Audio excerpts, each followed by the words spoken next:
Hello everyone, this is Megan from the Redacted Files and the Amberclave, and today I'm going to do a quick demonstration of how I edit audio for our shows. This is mainly intended for people who wish to submit their shows to the Deniable Operations feed that the Redacted Files is running, but if you are looking to edit a podcast, I hope I can help you out with that as well. So first off, I conned Acer into recording a short little clip with me right here into Audacity. So you can see this is Audacity. It's free and it's one of the most widely used editing tools for audio that I know of. There's also Reaper, there's Audition, but I find Audacity to be the most intuitive and easiest to use. So that's what I use. You can see we have our track here. Right now the track is in stereo, which means there's two feeds. Usually you will see the left feed and the right feed having slightly different audio. That's so you can get that effect of things moving between ear to ear. That's something I do not like. First thing, it creates a much bigger audio file that your listener is going to have to download, which sucks. The second thing is it's not great for people who are hard of hearing because maybe they can't hear as well in one ear, and if you're putting all the audio on one side, they're not going to be able to hear what you're doing. Also, I listen to podcasts with one headphone in a lot of the time, so it sucks for me when I can't hear what I want to listen to. So there's an easy way to fix that. In Audacity, you just go to Tracks, Mix, and you can mix stereo down to mono, and now you have a singular mono track. I think this is also less anxiety inducing for me to edit, but that's alright. So we have our mono track now, and we can listen to it. This is Acer. And this is Megan. And this is how Megan records and edits audio in Audacity. So you can hear that we're at sort of different levels here. That's because Acer is in another room recording on another mic. We recorded this through Zoom. So what I'm going to do to fix that problem is I'm going to export my audio as a wave. We will call it test. It'll save to my desktop fairly quickly because it is a wave file. And then we can, open CN Levelator or the Levelator. Levelator is an amazing tool that levels your audio. So we will take test, we will drop it into Levelator, and it will pop out this file here, test.output. We can go back into Audacity, we can put this file in here, and we can see that there is a change in the audio. So you see Acer's audio here got louder, mine got a little bit more even as well, but now we're looking pretty much the same. So we can mute the first track here and listen to what it sounds like now. This is Acer. And this is Megan. And this is how Megan records and edits audio in Audacity. So you can hear that there's this weird noise as we're talking that gets louder. And you can sort of see that on the original tracks too, where there's, instead of the flat line, there's these sections here of just noise, and so we don't want that. So what we're going to do is we're going to go back to our original track and we are going to highlight where it's silent. So I use the keyboard for a lot of my controls. It's pretty simple. Spacebar is stop, play, and then the brackets are for selecting. So we'll select our track. We care about this track. We'll hit play, and we'll just let it run. And I hit bracket as we go along. That audio is selected. That's what I care about. And we will go into Effect and Noise Reduction. Noise reduction has two steps. So the first step is it's going to get the noise profile of the audio I selected. So we will get that. Next, we will select the whole track that we want to run noise reduction on. So what it's going to do is take the noise that we selected in that first section and subtract it out of the rest of the track. So we can see step 2, there's noise reduction, sensitivity. I would recommend just leaving these alone. You can play around with them if you want, but it works pretty well as done. So we will run this, and we can see that a lot of these shapes that were here have disappeared. This is Acer. And this is Megan. And this is how Macon records and edits audio. In Audacity. So we can hear some of the noise that was going on is still going on there. So maybe we should go back and select again from this area.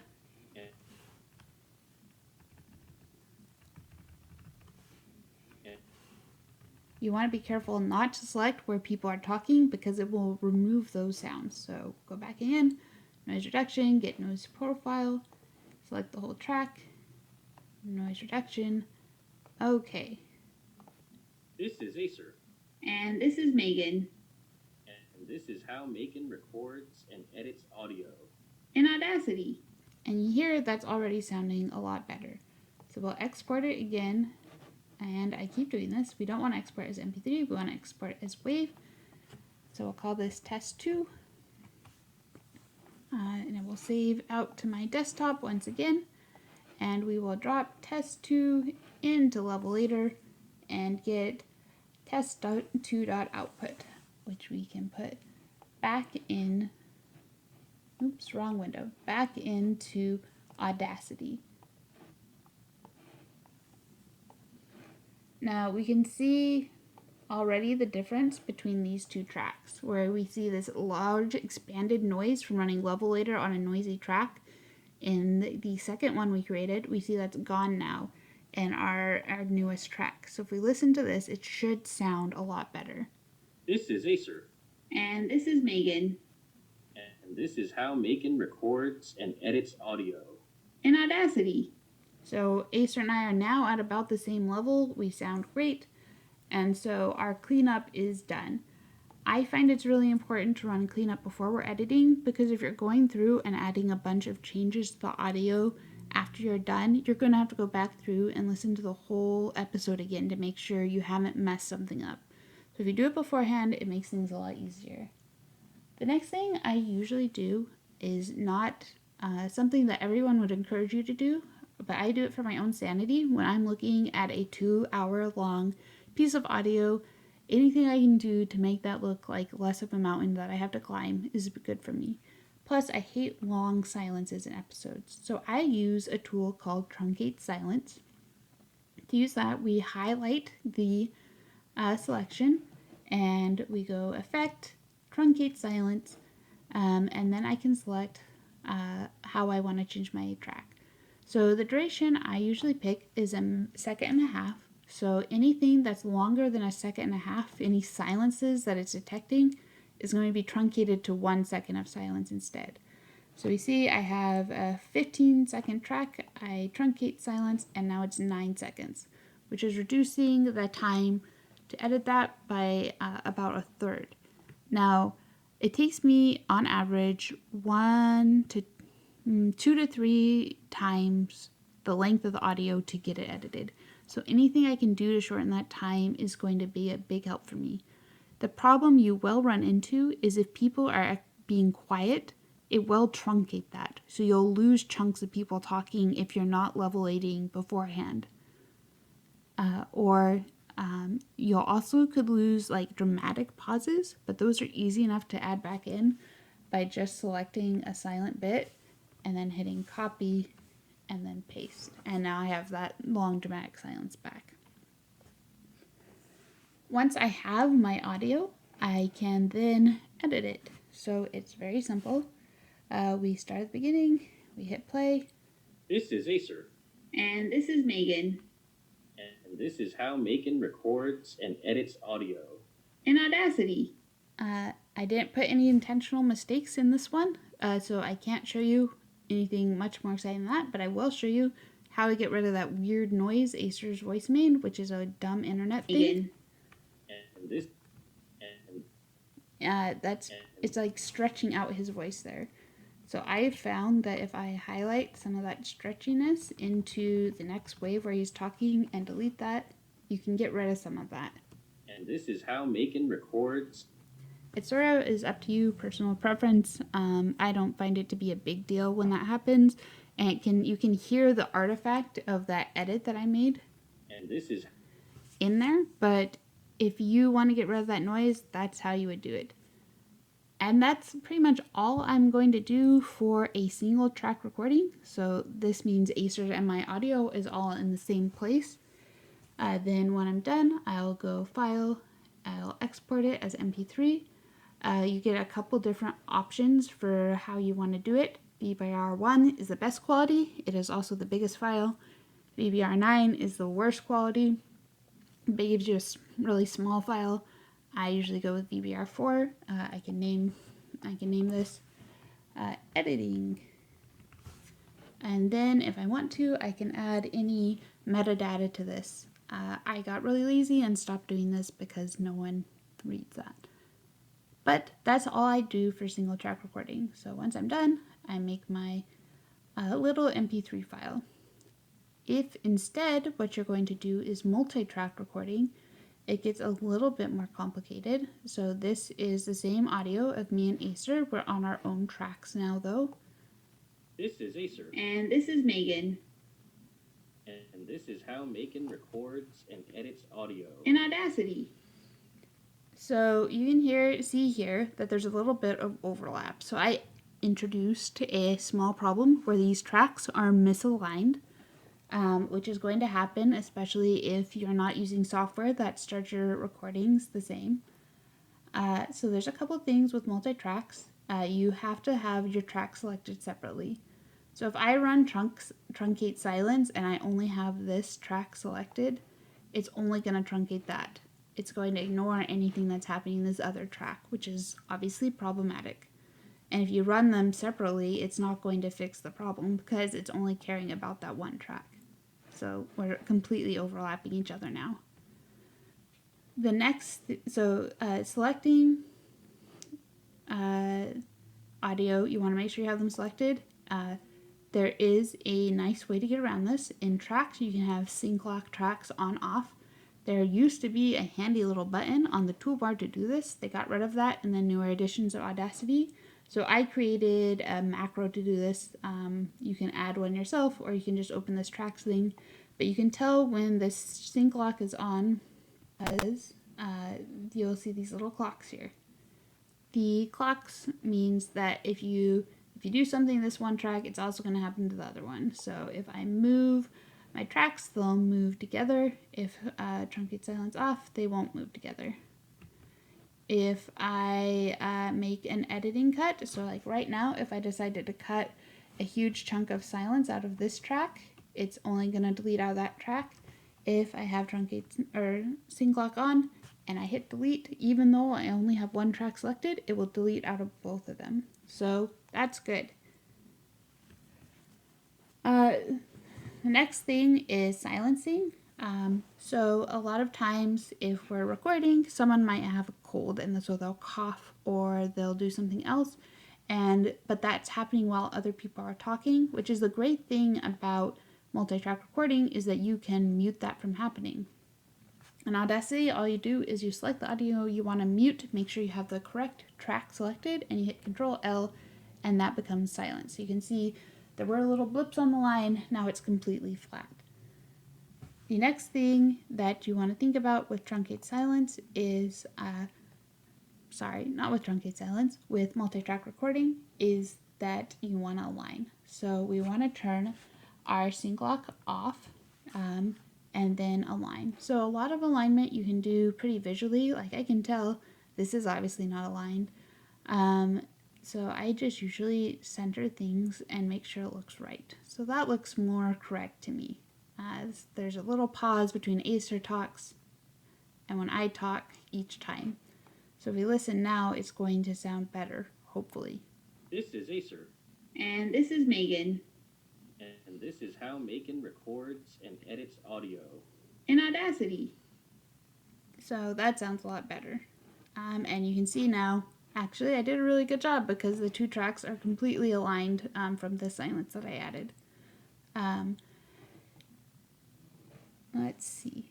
The other thing that's important when you're doing this is that you might need to move things around. So when people are talking over each other or not completing thoughts, it's really easy to move things around. So maybe I want to make sure that I'm the one giving the introduction. So I can go through and highlight my audio. And you can see that's highlighted both on my track, and then I have the sync lock on his track. So when I cut that audio, it disappears from both. Then I can move it to wherever I want it to appear and hit paste, and I get the same silence on Acer's track and on my track. So now I'm the one going first. This is Megan. This is Acer. I can delete And this is and because that sounds a little weird. This is Megan. This is Acer. And this is how Megan records. And so now it sounds like I'm the one introducing the podcast. A lot of this is just going to come with recognizing where things are when you get to know waveforms. I can tell when people are laughing. I can tell when people are saying by looking at waveforms now. It is a skill that I wish I did not have because it says a lot about how much audio I've stared at in waveform. But that is the basics of editing a podcast. I hope that you find that useful. If I wanted to export this, actually, there's one more thing you should know. If I hit export like this, it's only going to export this track. Export as MP3. If I hit export multiple, I can export these as separate tracks, which is still not what I want. So you want either to have everything selected when you go through and hit export, or you want to mix and render. So that's in tracks. You can mix down to a new track. So we see everything's here. And you can export just this track. This is what I usually do because having a lot of tracks is stressful for me. Just mentally looking at them, it makes me feel overwhelmed. If you're saving a project, you don't want to save it as this mix though, because if you're saving it, you're going to want to go back and edit it later. So you want to save it as separated out things. If you want to add music to your track,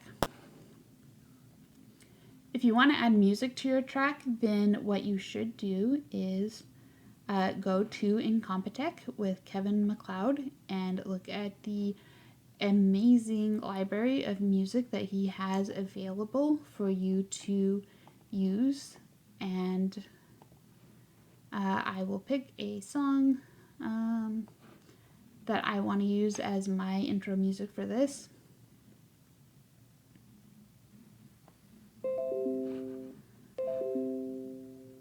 Alright, this is obviously too long, so we are going to just chop this off.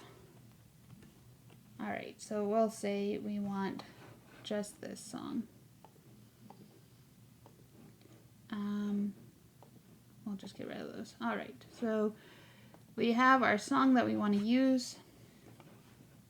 I want it to come over when I am talking to introduce the show. We'll cut more of this, let's see, because we don't care how good this sounds in reality. Alright. And so we want to have it overlap a bit. So this isn't going to sound very good with the music at full volume and me at full volume. This is Megan. So what we do is we make sure this is the top track. That's important. We have it selected, and then we go Effect, Auto Duck, and then I tell it how much quiet, when I want it to start getting quiet when it comes into contact with volume on the bottom track, how quiet I want it to be, and how quickly it should get back to normal volume afterwards. So Auto Duck. You can see the waveforms get compressed, and so the audio is going to get quiet. This is Megan. This is Acer. And you can also do similar things like fading in and fading out as you are coming in and out. There's all kinds of cool things to play around with in Audacity to try to make your audio sound different, but those are the very basics that you should use when you are trying to make your podcast. So I hope this was helpful. If you have any questions, please leave them below and I will do my best to answer them. I am not an Audacity expert, but I can try to help you with what I know.